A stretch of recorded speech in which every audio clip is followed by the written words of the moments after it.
In this video, I'll be showing you how to fix Samsung Scan QR code grayed out. It's a very simple method, so if you find this video helpful, be sure to drop a like and subscribe.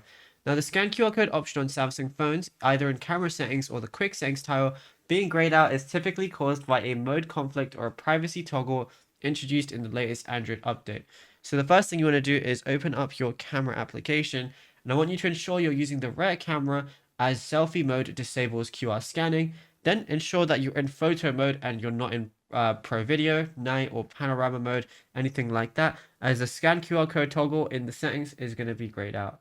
Now, while you're still in the camera app, all you got to do is open up your settings. Then once you go ahead and open up your settings, you're going to see a lot of different options, right? So what you want to go ahead and do is click on it, but you're going to see scan QR codes. All you want to do is make sure it's enabled, and what if it doesn't, what you want to do is scroll to the bottom. You're going to see reset settings.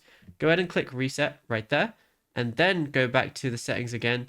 Once you're in settings, scan QR codes will be enabled right there, and if it's not enabled, the toggle will be available for you to enable, and then you'll be good to go. Now, if you found this video helpful, be sure to drop a like and subscribe.